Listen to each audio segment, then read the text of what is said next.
if you had a day where nobody would recognize you?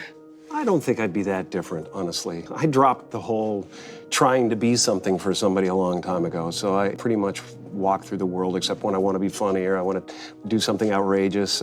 I don't have any trouble being myself, and I don't have any trouble saying no when I mean no. I don't feel there is a, pressing responsibility to please everyone. I'm not unkind to people. No. I love people. I would much prefer saying hello and who are you and what are you doing today than giving a selfie, because selfies stop the world.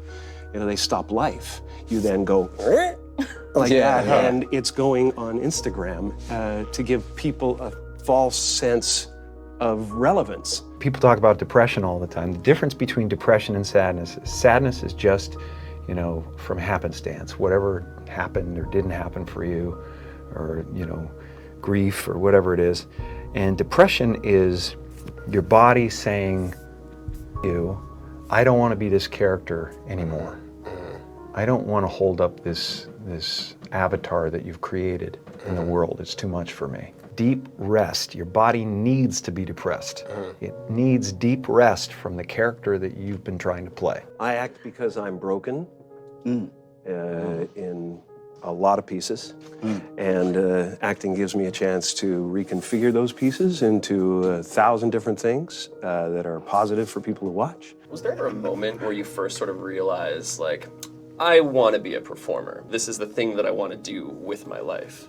There was never any other choice. From the time that there was consciousness in the body, I was looking at a man named Percy, my dad, who was the most incredible character that you'd ever meet. If you met him for 5 minutes, you thought you knew him for 50 years. Wow. And he wrapped everyone that came into our house in stories and jokes, and I became his calling at a certain point. And he was always super behind me. But from the first time I can remember, him just lighting up the room, and him just like wrapping everybody in a story or whatever, and going, oh, that's the thing I want to do. That's what I want to be. My father could have been a great comedian, but he didn't believe that was possible for him. And so he made a conservative choice. Instead, he got a safe job as an accountant. And when I was 12 years old, he was let go from that safe job. And our family had to do whatever we could to survive. I learned many great lessons from my father, not the least of which was that you can fail at what you don't want. So you might as well take a chance on doing what you love. I watched the effect of my father's love and humor and how it altered the world around me. And I thought, that's something to do. That's something worth my time. It wasn't long before I started acting up. People would come over to the house and they'd be greeted by a 7-year-old throwing himself down a large flight of stairs. They would say, "What happened?" And I would say, "I don't know. Let's check the replay." I'd go back to the top of the stairs and come back down in slow motion. Now, fear is going to be a player in your life, but you get to decide how much.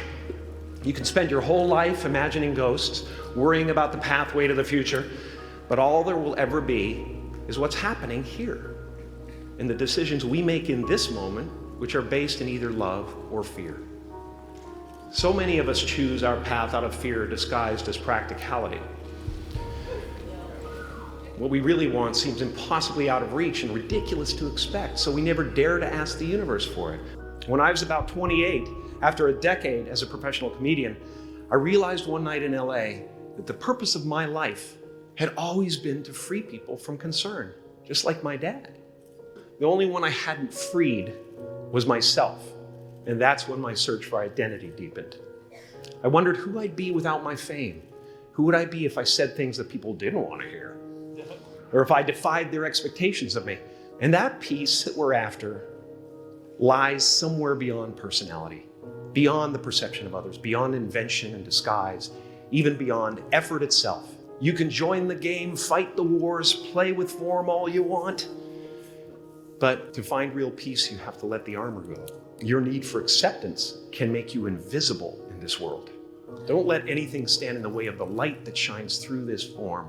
Risk being seen in all of your glory.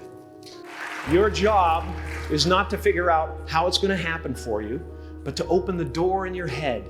And when the door opens in real life, just walk through it. And don't worry if you miss your cue, because there's always doors opening. They keep opening.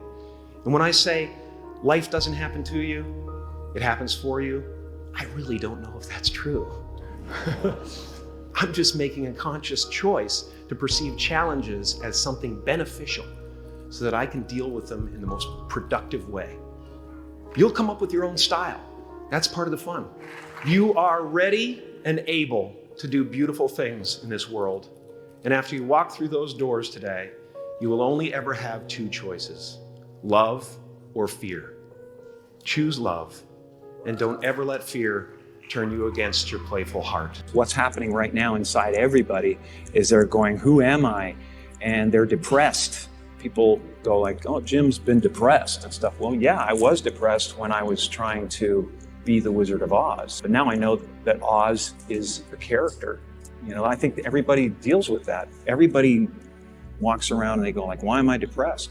Well, it's because you're trying to be something for the world, you know? And as soon as you let that go, better things happen because they're just happen. Right? It's not, now it's just sadness. You know, sadness comes, happiness comes. It's the weather that flies by in the sky. It doesn't sit on you long enough to drown you.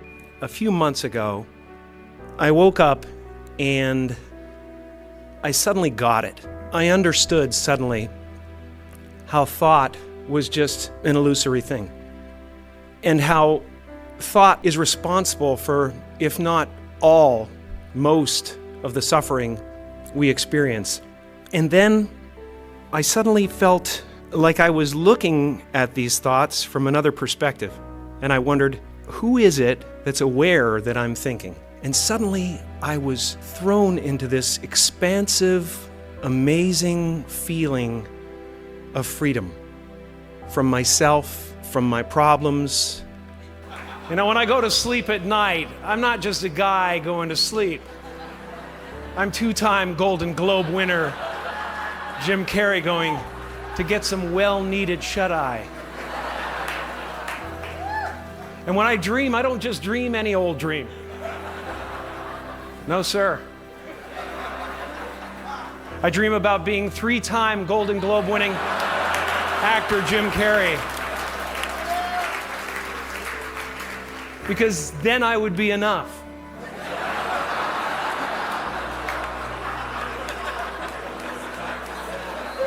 It would finally be true. And I could stop this terrible search for what I know ultimately won't fulfill me.